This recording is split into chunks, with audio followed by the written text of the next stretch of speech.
Kable bidezko garraioaren legea. Bueno, hemendik aurrera ja, mahai gainean dauzkagun teleferikoak egiteko proiektu guztiei bide eman izango diegu, ez? Ze lege hau oso beharrezkoa zen, ze dauzkagu proiektu pilo bat teleferiko berriak egiteko. Ze lege honen artikulatuak bakarrik afektatzen die EAen dauden 4 funikularri. Bakarrik afektatzen die 4 funikularri. Igeldo, Artxanda, Larreineta eta Mamariga. Hemen ez dira aipatu. Eta Mamariga alde batera utzita, beste 3 funikularrak daramatzate funtzionatzen 100 urte. Eskerrak lege hau aprobatuko den, ze ez dakiz gertatuko zen. 100 urte daramatzate funtzionatzen. Oso beharrezkoa ez da izango legea, Arriola sailburua. Lege hau aprobatuko da gaur, baina aprobatu zitekeen 12 urte barru edo duela 12 urte.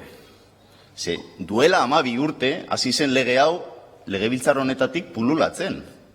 2010ean, garraioak zenuzkanean, Arriola sailburua, aurreko legealdi horretan, ja, hasi zinen lege hau egiten. Ez hitzaizuen denborarik eman aprobatzeko, eta interesgarria da, aipatzea ze gertatu zen gero.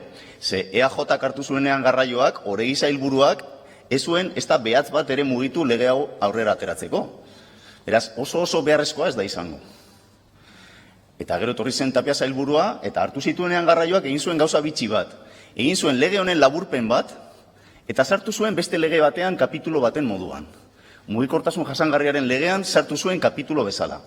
Claro, kojuak ikusi zuen hori, aholku batzorde juridikoak eta esan zuen, honek ez du ezer pintatzen hemen, ez dauka zer ikusirik honek mugikortasun jasangarriarekin.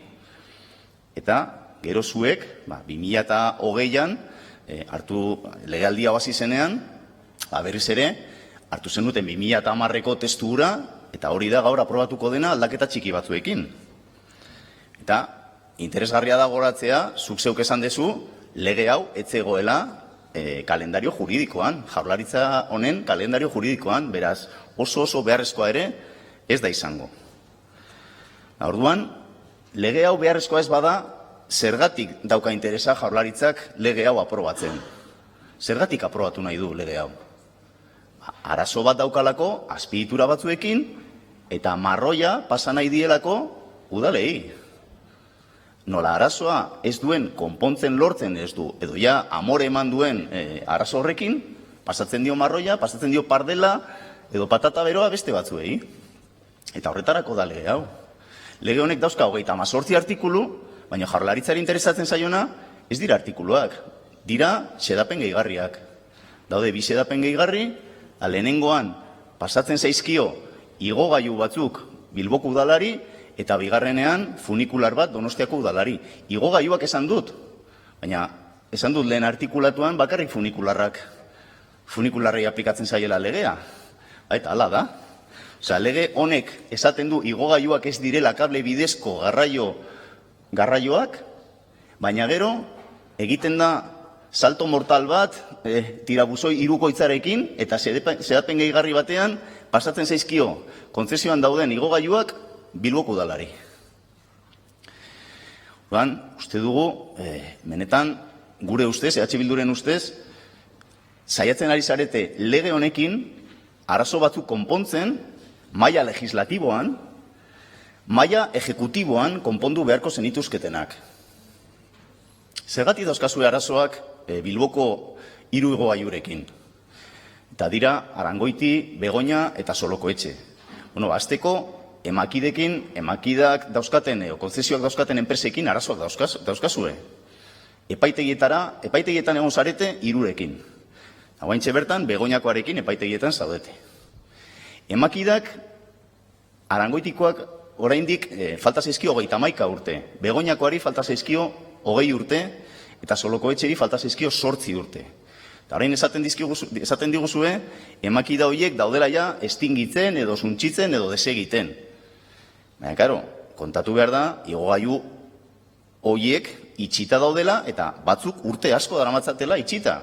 Arangoitik 12 urte daramatza itxita. Osea, daramazue estingitzen edo desegiten kontzesio hori 12 urte. Igual beste 12 urte itxaron behar dugu berreskuratzeko kontzesioak. Begoña itxita dabil azken 8 urtetan, eta Soloko etxe ja urte erdi pasada itxi zuenetik. Hor, arazo handiak dazkazue emakidekin. Arazo konstruktiboak ere badaude. Ze igogailu horiek, batez ere denbora asko itxita eraman izan dutenek, behar dute inbertsio bat berriz ere martxan jartzeko. Nola zuek pasako dio zuen marroia beste bati, ez dakigu hori nola nork eta nola ordainduko den. Gure ustez, hori pentsatu beharko litzateke lehenago. Uste dugu, egiten ari zaretena da zuen ardura, alde batera ustea arazo honen aurrean. Eta baita ere esan behar da, Bilboko udalak, hasiera bauntza zinegotziak hemen bertan legebiltzarrean esan zuen, pasako dizkio zuen 3 igogailu horietatik 2 ez dituztela nahi. Osea, Bilboko udalari pasako dizkio zuen 3 igogailu eta 2 ez dituzte nahi. Ez dugu oso ondo ulertzen, egia esan. Eta funikularrarekin antzeko arazoak daude, Donostian. Ze emaki da, iraungi egin zen duela 10 urte, eta ari zarete prorrogak eta gauza arraroak egiten kontzesioa jarraitzeko enpresa berdina eramaten, ezin zaio beste enpresa bati eman, Segoiko parkea berarena da, eta Beko plaza ere berarena da. Beraz hor, nahiko arazo bitxi bat dago. Eta zaila da konpontzen, hori ere guk aitortzen dugu. Baina arazoa ez da marroia beste bati pasatzea. Ze, funikularrean ere, dirua sartu behar da eraberritzeko, segurtasun arazoak daude, eta 2 milioi euro baino gehiago sartu beharko dira. Eta ez daukagu, batere argi, hori traspasatu egin behar ote zaion barkatu Donostiako udalari, zeren kasu honetan, Igeldoko funikularra ez da Donostiarren eguneroko mugikortasunerako azpiegitura bat. Beraz uste dugu, kasu honetan gainera, etzala traspasatu behar. Bilboko igogailuen kasuan, gu ados gaude. Uste dugu traspasatu behar direla eta Bilboko udalak gestionatu behar dituela. Eta modu publiko eta doako batean. Gu horren alde gaude. Guk esaten duguna da, lege honek proposatzen duen bidea ez dala egokia.